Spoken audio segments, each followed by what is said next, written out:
પ્રેગ્નન્સીમાં thyroid એક સામાન્ય problem છે. મોટાભાગે એવું બનતું હોય છે કે પ્રેગ્નન્સી વખતે ટેસ્ટ કરાવે ત્યારે જ આ બાબત સામે આવે કે તમને થાઇરોઇડ છે. અમુક સ્ત્રીઓ જેને જેનેટિકલી થાઇરોઇડ થવાની શક્યતા હોય છે તેમને ખાસ પ્રેગ્નન્સી દરમિયાન આ રોગ થાય છે. પ્રેગ્નન્સીમાં થાઇરોઇડ વધુ ચિંતાજનક માનવામાં આવે છે. પણ શું થાઇરોઇડ હોય તેવી મહિલાઓ માતા બની શકે ખરા? જાણો તેના વિશે. થાઇરોઇડની બીમારી કોઈપણ વ્યક્તિને ગમે ત્યારે થઈ શકે છે. કેટલાક લોકોને તે નાની ઉંમરે થાય છે, જ્યારે કેટલાક લોકોને તે ગર્ભાવસ્થા દરમિયાન પણ થાય છે. પ્રેગ્નન્સીના પહેલા 3 મહિના દરમિયાન થાઇરોઇડ લેવલ 0.1 થી 2.5 ml ની વચ્ચે રહેવું જોઈએ. થાઇરોઇડમાં અપાતી દવાઓમાં જરૂર અનુસાર વધઘટ કરાય છે. હાઇપોથાઇરોઇડની સ્થિતિમાં ગર્ભપાતની આશંકા વધી જાય છે. ગર્ભવતી મહિલાઓએ ખાનપાન પર વધુ ધ્યાન રાખવું જોઈએ. પ્રેગ્નન્સી દરમિયાન સહેજ પણ કેરલેસ થવાથી નુકસાન થઈ શકે છે. મહિલાઓને થાઇરોઇડની સમસ્યા હેલ્ધી કાર્બોહાઈડ્રેટ્સ ન લેવાથી અથવા વધુ મીઠું અથવા સી ફૂડ અને હાશીમોટો રોગના કારણે થઈ શકે છે. આ સિવાય શરીરમાં આયોડિન અને વિટામિન B12 ની કમીના કારણે પણ મહિલાઓમાં થાઇરોઇડનો ખતરો વધી જાય છે. હકીકતમાં થાઇરોઇડ 80% મહિલાઓને જ થાય છે. અમેરિકન થાઇરોઇડ એસોસિએશનના એક અહેવાલ અનુસાર 3% સગર્ભા સ્ત્રીઓ ગર્ભાવસ્થામાં હાઇપોથાઇરોઇડિઝમથી પીડાય છે. થાઇરોઇડ હોર્મોન્સ ગર્ભાવસ્થા પર સીધી અસર પાડે છે. પ્રેગ્નન્સીમાં થાઇરોઇડના લક્ષણો: ઝડપી વજન વધવું, હૃદયના ધબકારામાં ફેરફાર થવો,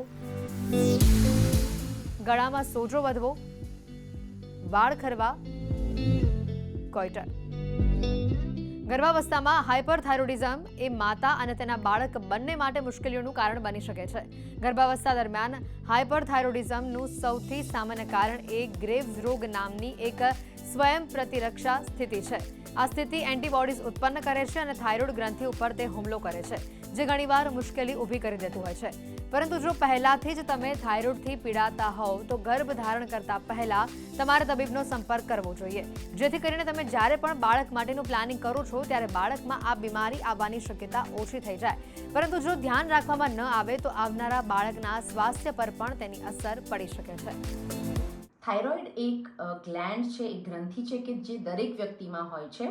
આ ગ્રંથિનો જે સ્ત્રાવ આવે છે એ હોર્મોનનું નામ છે થાઇરોક્સિન. જો આ થાઇરોક્સિન હોર્મોન વધારે માત્રામાં આવે છે તો એને હાઇપરથાઇરોઇડિઝમ કહેવાય છે, અને જો આ ઓછી માત્રામાં આવે છે તો આને હાઇપોથાઇરોઇડિઝમ કહેવાય છે. હવે 100 મહિલાઓમાંથી 2 થી 3 મહિલાઓ એવી હોય છે કે જેમને થાઇરોઇડના ડિસઓર્ડર્સ પ્રેગ્નન્સી દરમિયાન ડિટેક્ટ થતા હોય છે અને જેની ટ્રીટમેન્ટ એમના માટે જરૂરી હોય છે. હવે આવા મહિલાઓને કદાચ કન્સીવ થવામાં પણ તકલીફ પડતી હોય અને ત્યારે આપણે જ્યારે થાઇરોઇડનું ટેસ્ટિંગ કરાવીએ તો ખબર પડે કે થાઇરોઇડની તકલીફ છે. અમુક કેસીસમાં માઇલ્ડ જ્યારે એબનોર્મલિટી હોય છે તો આવા મહિલાઓ પ્રેગ્નન્સી તો કન્સીવ તો કરી જતા હોય છે, પણ પ્રેગ્નન્સી દરમિયાન એમને ઘણી બધી તકલીફોનો સામનો કરવો પડતો હોય છે.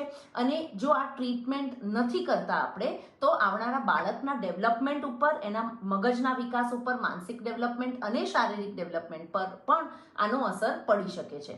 એટલે આપણા ડૉક્ટરની સલાહ લેવી જરૂરી છે અને સલાહ પ્રમાણે નિયમિત રૂપે થાઇરોઇડ હોર્મોનનું ટેસ્ટિંગ કરાવવું અને જે રિઝલ્ટ આવે, જે રિપોર્ટ્સ આવે એના પ્રમાણે થાઇરોક્સિનની દવા બહારથી લેવી જરૂરી છે.